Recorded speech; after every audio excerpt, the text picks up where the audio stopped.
Welcome to the Clear Admit MBA Admissions podcast. I'm Graham Richmond, and this is your Wire Taps for Monday, March 16th, 2026. I'm joined by Alex Brown from Cornwall, England. How are things going, Alex? Very good. Thank you, Graham. So this week we've got another great show. We've got the Real Humans Alumni series is continuing, and we're going to talk about some grads who are working at places like Google, Deloitte, and Netflix.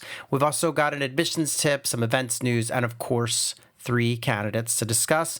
But first, what's up, Alex? Are there going to be any more decisions from round 2 released this week? What's on the calendar as we head into mid-March here? Yeah, we're starting to see a few decisions rolling out on Livewire, and this upcoming week, several schools actually releasing decisions, including IESE, Darden, Goizueta, Yale, TUC, INSEAD, McDonough, and Georgia. So we'll see an uptick, I think, this week of decisions coming out for round 2, mostly, a couple of them around 3. Mm-hmm. And we'll also have several application deadlines. So those that are targeting the later rounds, round 3, etc. Deadlines include SAID, Oxford SAID, although that's about stage 5 for them. Right. Mendoza, Imperial, Goizueta, again, and Johns Hopkins, Carey, amongst the schools that have those application deadlines. So we're in that transition period, and in subsequent weeks we'll see a lot more of the top schools releasing those round 2 decisions. So it's quite exciting times.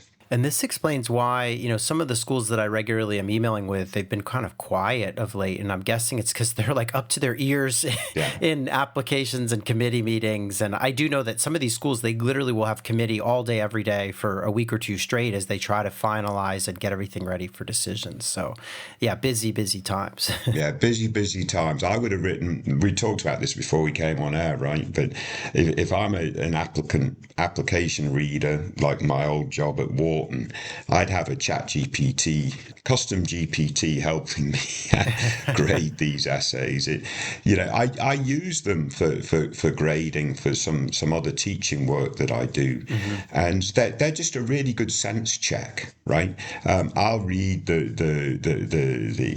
whatever assignment work that's provided me, so it's not like I don't do it, but it's so great to have an independent assessment from a tool like that. Yeah, I guess eventually it'll be, like a candidate will call up Wharton and say, hey, your AI can talk to my AI, and they'll make the decision about whether I get it. But no, I agree. These things can be very handy, especially, as you say, as a complement. I think that's the big mistake that a lot of people make. They're like, oh, I'm using AI to do everything. No, it can be a really useful kind of assistant, as you say, a gut check, et cetera. So good stuff there. This week is a really exciting week. I actually should have said this at the top of the show, but on Thursday, March 19th, we're doing our big event with 14 of the top U.S. MBA programs, and it's a whole series of 3 kind of panels back to back to back. It's going to be a virtual event from 10 a.m. to 11:30 a.m. Eastern, and it's all about the global advantage of a U.S. MBA. So this is a special kind of event for international candidates who are considering the U.S., and so we're going to have admissions reps, program directors, career services folks, et cetera, from the likes of Duke, Columbia, Stanford, Yale, Berkeley, Cornell, MIT, Kellogg, Chicago. Who else have I got here? NYU, Darden, UCLA, Michigan, and Dartmouth, TUC. So it should be a lot of fun. Join us for that. We were talking about this last week, but I think we're already well above, there are hundreds and hundreds of people who signed up for this. So I think it's going to be a lot of fun. Yeah, I think this is going to be a really insightful event. I mean, we host a lot of events that, I think are really good because lots of top schools are represented and they provide some good nuggets of insight. But this event for international students considering US-based MBA programs, to me, is a must attend. Yeah. And if not, figure out how to watch the recordings or whatever it might be. And we'll be training our bot on the transcripts for sure. Yeah, definitely. And then the other thing I wanted to mention is on March 25th, we're going to do our Decision Day watch party. So that's a day where several schools are issuing decisions. And as you pointed out, a lot of schools just generally in late March have decisions. So we're going to have a kind of live stream. I think Mike on our team and I are going to do it because you're going to be away. So we're going to do like a live stream for, I want to say 2 or 3 hours, and we'll have some special guests, admissions directors, et cetera, and just watch kind of decisions come in real time and take your questions. And so it'll be kind of, that's actually going to replace our AMA for this month because we'll take questions and as we did last time around. So should be fun. It'll be on YouTube, and there'll be more details forthcoming as I get information on the guests and everything, but I can't wait for that. It's going to be fun. Yeah, no, it'll be very good. And obviously decision weeks for round 2, as we talked earlier, are starting to come thick and fast. And during that time, a lot of the very top schools are releasing those decisions. Yeah, so that'll be fun. And then just a quick plug, in May, we've got a bunch of events. We've got our MBA Fair in Atlanta on May 11th, and then we're going to do 4 virtual events in May as part of our application overview series. Mike on our team's already got, I think, 18 schools signed up for those events, including Berkeley, Wharton, Chicago Booth, MIT, others. So stay tuned for that. If you know anyone who lives in Atlanta, definitely tell them about our MBA Fair. It's probably the only time of the year anywhere, across the globe where you get this group of 25 or so top MBA programs gathered in one place. So that'll be fun. All these things, you can just go to clearadmit.com/events and sign up for them. Alex, some news and notes from the site. We did an admissions tip about round 2 wait lists. And I know not everyone has the round 2 decisions yet, but some people do. And unfortunately, some people are getting waitlisted. Or you could say, fortunately, I mean, you're still in the game, but I know for a lot of people, it's always a hard result to get because it's kind of a non-result.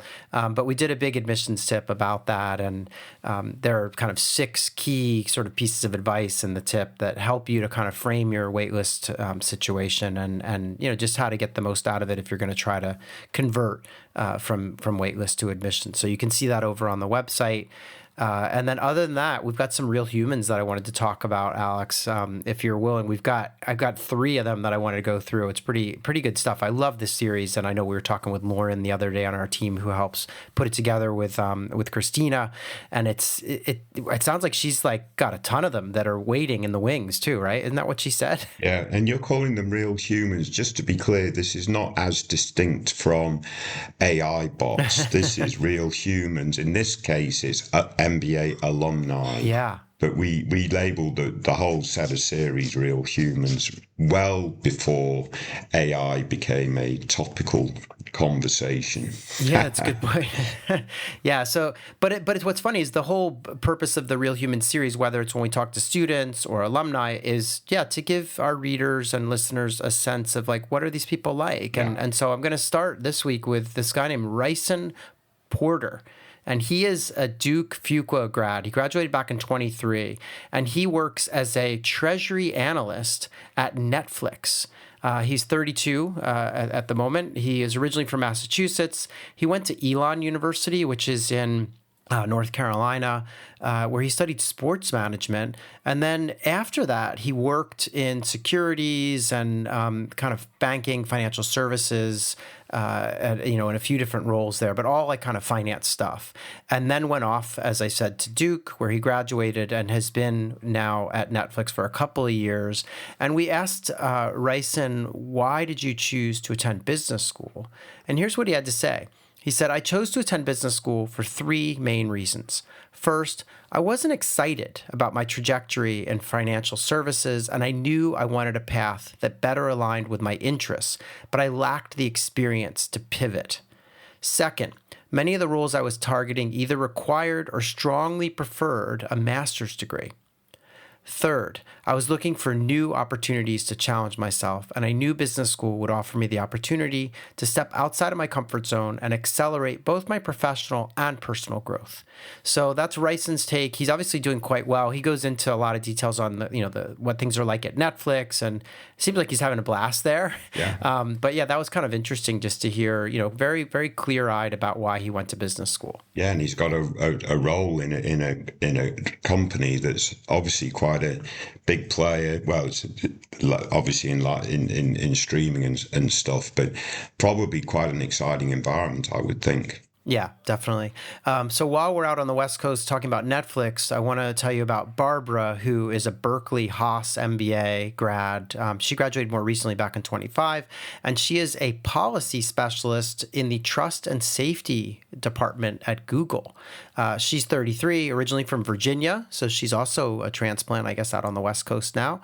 She went to William and Mary for undergrad, where she studied business administration, marketing, and entrepreneurship.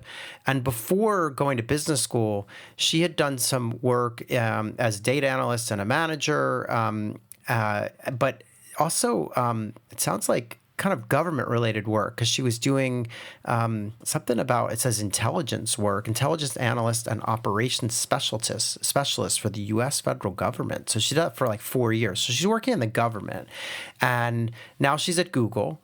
Has been there for about 8 months. And we asked her, why did you choose to attend business school? And she said, I had this idea that I wanted to transition from government into the private sector, but that's about as far as the idea went. When you've been in government for a while, it can become hard to tell which roles are a good fit for you at private companies. The language used to describe similar roles and tasks varies widely. I wanted the time to explore and figure out what I enjoyed and what even existed out there. I also had always wanted to get an advanced degree at some point in my career, and the timing made sense. So that was Barbara's kind of explanation. And then we said, well, what's a piece of advice that you wished you'd been given during your MBA?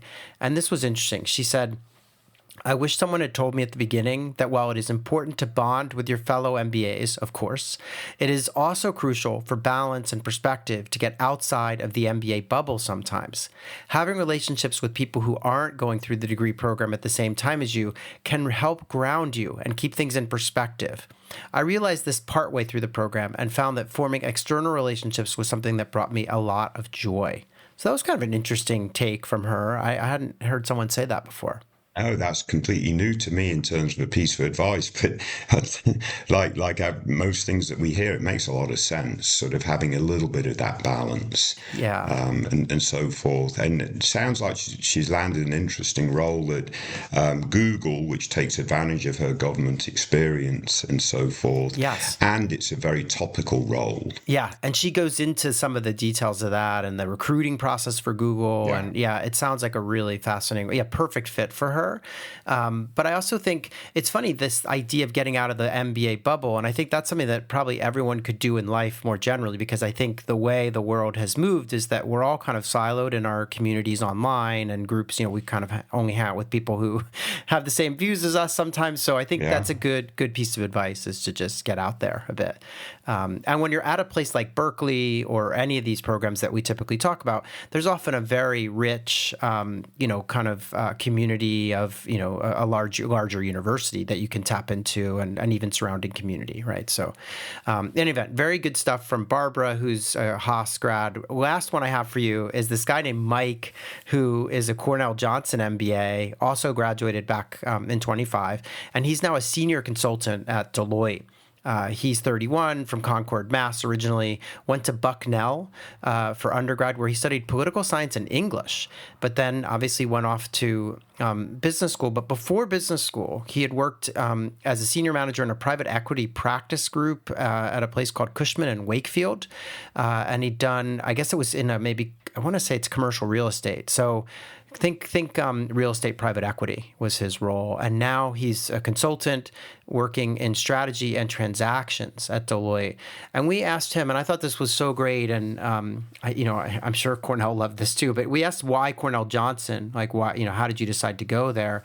And here's what Mike had to say. He said, the community without question was it. Johnson has a tight-knit, genuinely supportive culture. From the moment I interacted with students and alumni, it felt collaborative rather than competitive. People wanted each other to win. I was also drawn to the small class size, strong consulting outcomes, and the hands-on strategy and consulting immersion. I learned best by doing, and Johnson's experiential model really resonated with me. Add in strong Northeast recruiting access, and it felt like the right mix of community and career upside. And then we also just asked him any advice that you have, that you wished you'd had while you were doing the MBA. And he said this, he said, it's okay to say no. Business school is filled with incredible opportunities, but you can't do everything. Being intentional about how you spend your time is critical. Some of the most valuable growth comes from not doing more, but from focusing deeply on what aligns with your goals and interests. Protect your energy, prioritize what moves the needle for you. So anyway, good advice from Mike at Cornell. Any thoughts on that? Yeah, and he just, again, makes a great case for having a really well-developed plan before going to business school, because you will get overwhelmed with opportunities, and it is hard to say no. So yeah, very good. Yeah. Anyway, that's all I had in terms of news and notes for this week. I know you've picked out some candidates. Obviously, if anyone wants to talk to us, you can write info@clearedmit.com, use the subject line Wire Taps, and we'll get you a response as soon as we can. But otherwise, Alex, are you ready to talk about these candidates that you've picked? Let's kick on. All right, so this is Wire Taps candidate number 1. So our first candidate this week has just 3 schools on the target list, and the schools are Harvard Business School, which is for their full-time MBA, but then INSEAD and London Business School, which the person points out is for executive education. So in the case of INSEAD, it's their GEMBA, Global Executive MBA, and with LBS, it's their EMBA. So kind of a mix of program types that they're considering. They have been working in consulting and corporate banking prior to business school, and they're thinking about management consulting or maybe private equity down the road. They have a GPA of 8 out of 12, which is a scale that I've not seen before. 7 years of work experience. They're 33 years old, and they, are thinking of doing, as they say in the notes here, a consulting pivot. And they're looking for us to give them a reality check. And one other little piece of data that I'll share is that, and we can get into some of the details of their profile, but one of the things I'll share is that they haven't taken a test yet, and they're not really planning on doing so. But they definitely were curious to know whether we think their GPA, which they do describe as being lower, that 8 out of 12, will hurt them at INSEAD or LBS, even if they have a strong professional trajectory. And they're also worried about the fact that they don't have a ton of formal direct reports. And their last question, and this is where we might spend some time, Alex, too, is, they're wondering, are EMBA programs good for, doing a consulting pivot? So you want to go, from an associate director level in finance to working at McKinsey, Bain, or BCG. Is the EMBA going to allow you to do that? So I'll stop there. There's a lot of stuff from this candidate, but what do you make of their background? I think that's the biggest challenge, right? If you're using an EMBA as a platform to pivot, might be challenging, especially if you're, clearly you're working at the time in your current company, et cetera, et cetera. So making the pivot, I think, is more challenging than if they were to decide to leave their company and do a full-time MBA experience, which I don't think is beyond the bounds for a candidate like this. I think they're a little worried. They're a bit older, at 33. They've got 7 years of experience. So yeah, they're at the top end of the spectrum, but they're not an outlier necessarily. So I would look into considering full-time MBA programs. I think, as you said, they got Harvard on their list, but I wouldn't just latch on to Harvard. There's lots of other opportunities in that space. And so forth. So I would look into that. I would also look into taking the standardized test, even if they do stick with the EMBA route. It might help mitigate this lower GPA that they admit they're concerned about, right? Yeah. So at least by doing the standardized test, they're keeping their options open, full-time versus EMBA, and the EMBA schools will, even if they don't require it, will use it as an additional data point to be assured that they're going to be committed to the academic experience in the EMBA program. I have no doubt that they likely have really strong work experience, and that will set them up well, whether they target EMBA or the full-time MBA program would like to know a little bit more about what they do when they're not at work, what other activities they're involved in.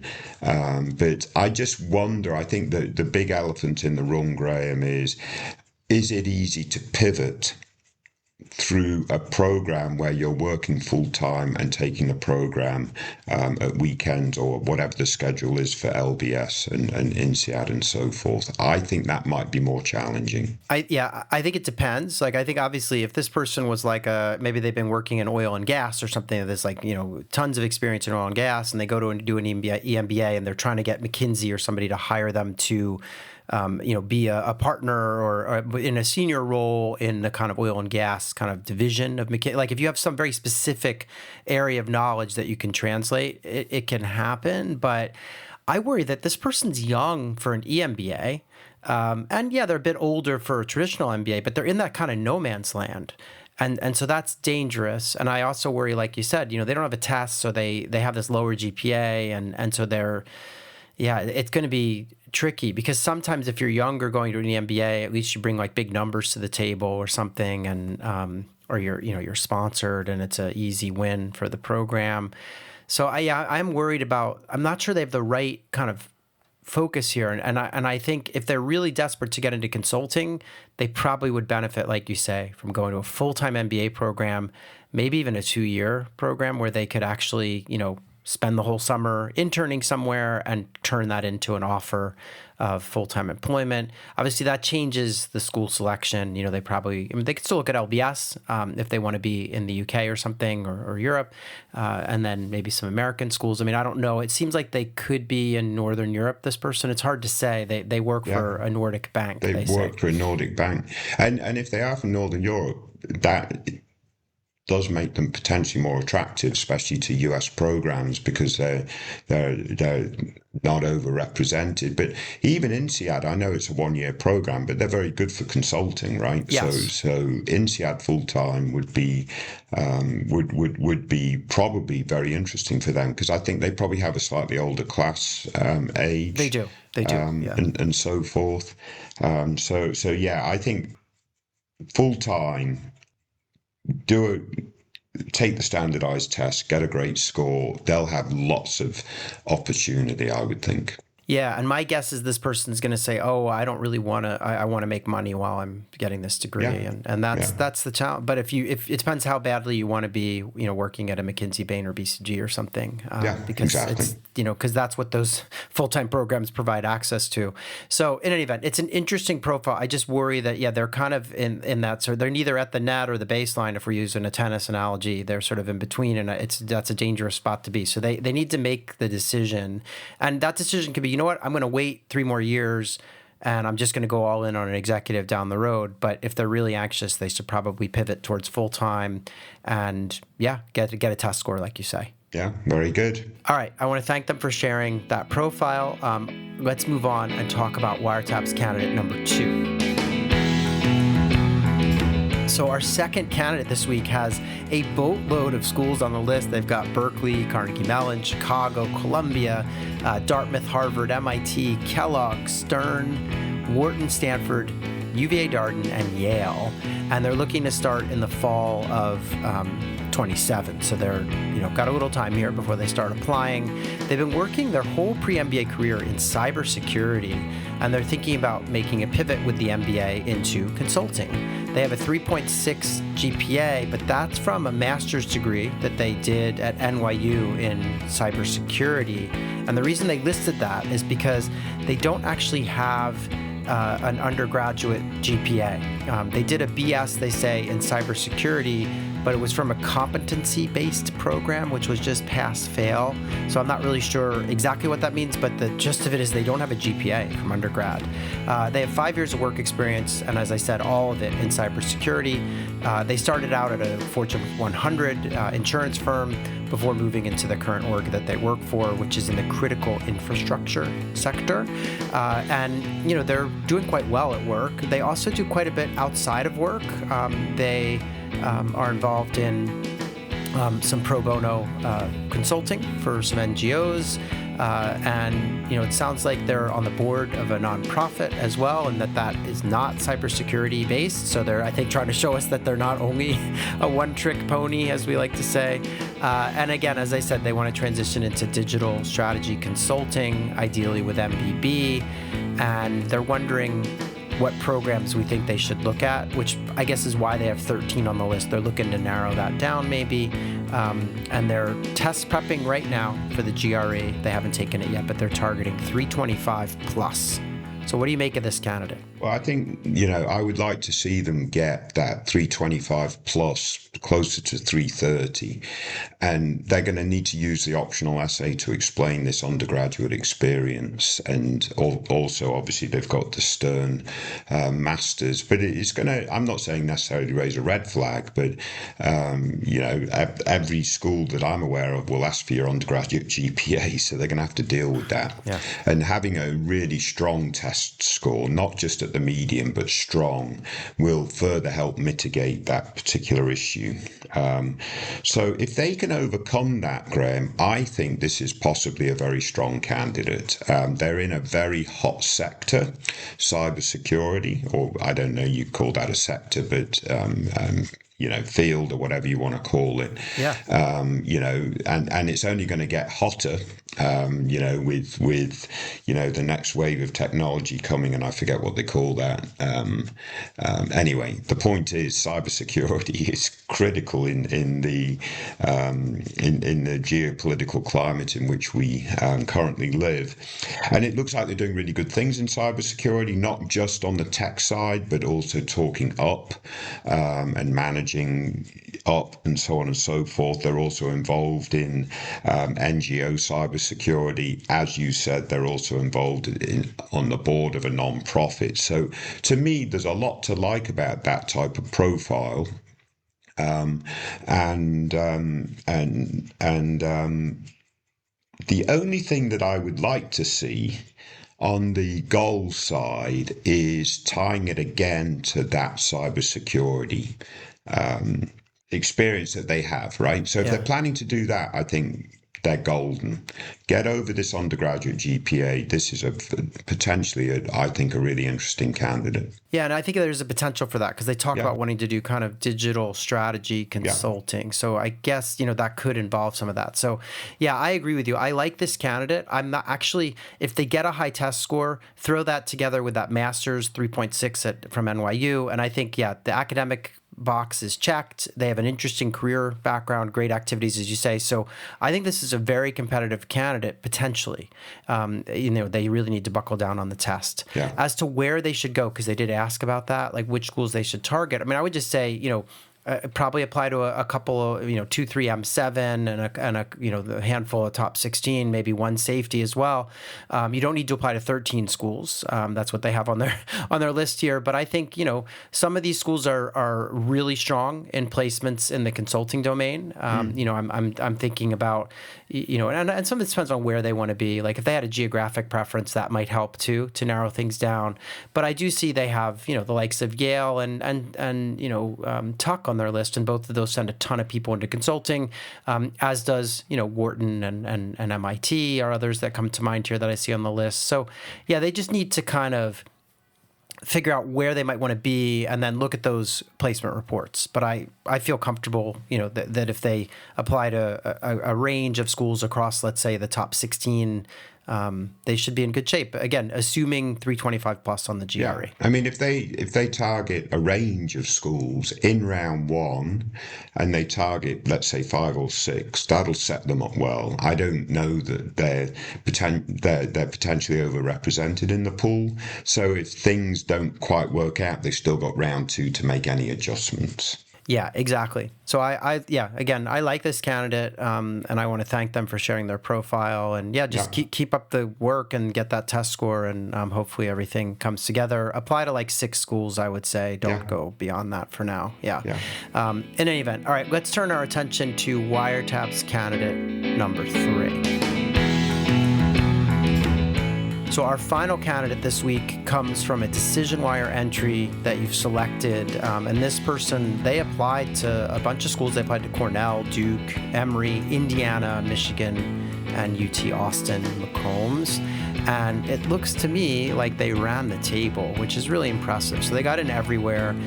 Cornell actually gave them a $100,000 scholarship, Duke $90,000, a full ride at Emory, full ride at Indiana Kelley, $60,000 at Ross, and $90,000 at UT Austin. So not only did they get in everywhere, but they have, they're flush with cash to go to one of these programs. And they talk about how they want to do agribusiness, consumer goods, food and beverage, maybe consulting. They have a number of kind of post-MBA career goals. And they do tell us that they're located in the Midwest currently. And they say in the note that they are leaning towards Ross or Fuqua. So remember, Ross is giving them $60,000, Fuqua $90,000. And they said they would appreciate our perspective. They said, I'm targeting strategy or general management roles in large food or agriculture CPG companies with some openness to consulting. So it sounds like CPG food type jobs is number one, consulting sort of a backup. And they say, I'm flexible geographically, Midwest or East Coast, and I'm relocating with my partner. So lifestyle and city fit matter too.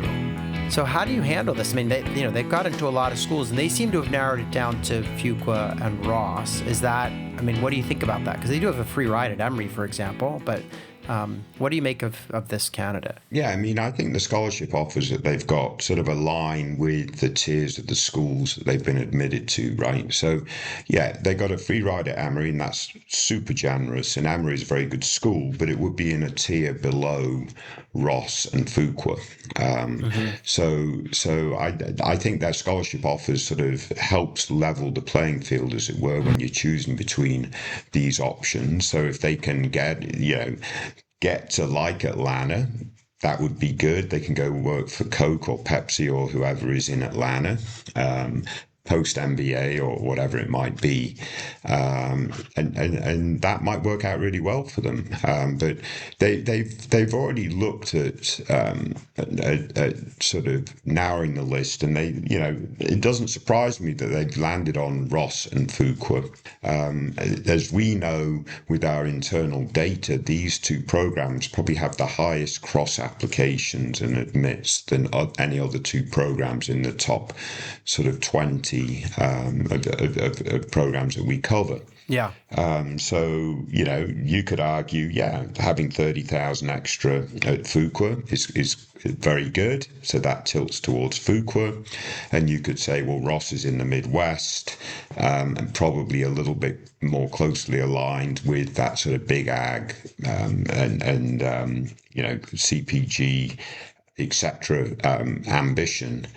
So that would tilt towards Ross. So I don't think they can make a wrong decision here, Graham. I think it's quite tight. So I want to just point out two things. One is I think the reason they have Ross and Fuqua kind of neck and neck and that they're trying to decide is because they're from the Midwest and they probably have some affinity for the region. Yeah. Because there is a pretty big $30,000 difference, and as you say, Duke and Ross they're quite similar in terms of we see a lot of overlap in application and admission and things. So, but I just want to introduce one other thing, which it sounds like they're not considering. But the first thing I thought of when I looked at this just jumped out at me was that they have $100,000 from Cornell Johnson.